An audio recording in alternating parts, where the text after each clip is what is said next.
Assalamualaikum warahmatullahi wabarakatuh. Kami dari kelompok 2 pada kesempatan kali ini kami akan menjelaskan mengenai ASEAN, masalah-masalah ASEAN serta penanganannya. Sebelum kita masuk ke masalah-masalah ASEAN, terlebih dahulu kita harus mengetahui apa itu ASEAN. ASEAN berasal dari bahasa Inggris, yaitu Association of Southeast Asian Nations atau Perhimpunan Bangsa-Bangsa Asia Tenggara, adalah suatu organisasi kawasan yang mewadahi kerjasama 10 negara di Asia Tenggara. ASEAN ini dibentuk pada tanggal 8 Agustus 1967 di Bangkok, Thailand oleh 5 negara pendiri, yaitu yang berasal dari Indonesia ada yang bernama Adam Malik, kemudian yang berasal dari Malaysia yang bernama Tun Abdul Razak, dan yang berasal dari Filipina yaitu Narciso Ramos. Selanjutnya berasal dari Singapura yaitu Raja Ratnam, dan yang berasal dari Thailand yaitu Tanat Koman. Melalui penandatanganan deklarasi Bangkok dengan tujuan untuk menciptakan kawasan Asia Tenggara yang aman, damai, stabil, dan sejahtera. Kemudian lanjut ke 10 negara anggota ASEAN. Yang pertama ada Thailand yang bergabung pada tanggal 8 Agustus 1967, dan Singapura masih dengan tanggal dan tahun yang sama. Kemudian Malaysia masih dengan tanggal yang sama dan tahun yang sama. Indonesia masih sama, 8 Agustus 1967. Kemudian ada Filipina masih sama pada tanggal 8 Agustus 1967. Kelima negara tersebut berbarengan, dan selanjutnya ada yang menyusul yaitu Brunei Darussalam yang bergabung pada tanggal 7 Januari 1984. Selanjutnya Vietnam yang bergabung pada tanggal 28 Juli 1995. Kemudian ada Laos yang bergabung pada tanggal 23 Juli 1997. Selanjutnya ada Myanmar yang bergabung pada tanggal 23 Juli 1997. Dan yang terakhir yaitu Kamboja yang bergabung pada tanggal 30 April 1999. Kemudian kita masuk ke masalah-masalah yang dihadapi ASEAN serta penanganannya. Yang pertama yaitu masalah ketegangan teritorial di Laut Cina. Klaim tumpang tindih atas wilayah maritim antara beberapa negara anggota ASEAN dan Cina yang memicu ketegangan dan potensi konflik. Kemudian penanganannya yaitu ASEAN terus berupaya menyelesaikan sengketa ini melalui dialog diplomatik dan negosiasi. Deklarasi perilaku DOC di Lautan Cina Selatan adalah salah satu langkah untuk mengelola sengketa ini. Meskipun masih dalam tahap pengembangan menuju kode etik COC yang mengikat. Kemudian masalah yang kedua yaitu kesenjangan ekonomi antar anggota.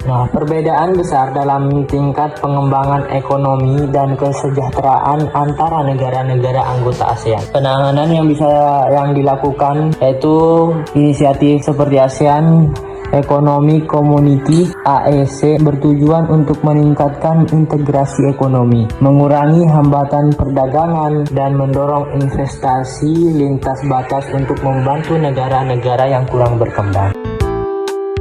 Kemudian masalah yang ketiga yaitu krisis kemanusiaan dan hak asasi manusia. Isu seperti krisis Rohingya di Myanmar dan pelanggaran hak asasi manusia di beberapa negara anggota. Penanganannya, ASEAN telah membentuk ASEAN Intergovernmental Commission of Human Rights atau disingkat AICHR untuk mempromosikan dan melindungi hak asasi manusia. Meskipun keberhasilan dan efektivitasnya sering dipertanyakan. Pendekatan ASEAN yang mengedepankan non-intervensi juga membatasi respon terhadap isu-isu domestik yang berdampak luas. Dan yang keempat ialah perubahan iklim dan bencana alam. Negara-negara ASEAN rentan terhadap dampak perubahan iklim dan bencana alam seperti banjir, topan, dan kebakaran hutan. Penanganannya adalah ASEAN Disaster Management and Emergency Response atau bisa disebut ADMIR. ADMIR ini adalah inisiatif yang diambil untuk meningkatkan kesiapsiagaan dan respon terhadap bencana. Dan yang kelima, kejahatan transnasional. Peningkatan kejahatan lintas negara seperti perdagangan manusia, narkoba, dan terorisme. Penanganannya yaitu ASEAN berkolaborasi melalui mekanisme seperti ASEAN Ministerial Meeting on Transnational Crime atau bisa disebut dengan AMMTC untuk meningkatkan kerjasama antar negara dalam memerangi kejahatan transnasional. Dan yang keenam yaitu pandemi COVID-19.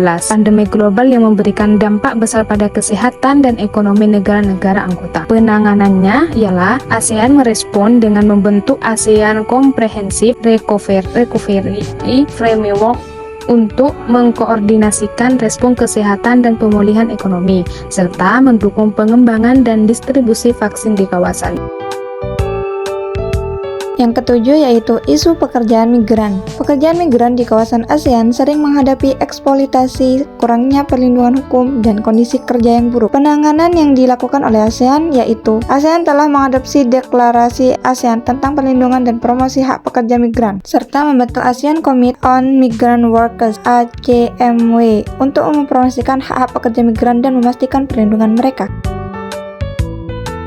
Yang kedelapan yaitu isu keamanan cyber. Ancaman cyber yang meningkat termasuk serangan terhadap infrastruktur kritis dan pencurian data mempengaruhi keamanan nasional dan ekonomi negara-negara ASEAN. Penanganan yang dilakukan ASEAN yaitu telah membentuk ASEAN Cyber Security Cooperation Strategy dan ASEAN Ministerial Conference on Cyber Security atau AMCC untuk meningkatkan kerjasama dalam keamanan cyber, berbagai informasi, dan membangun kapasitas di antara negara anggota.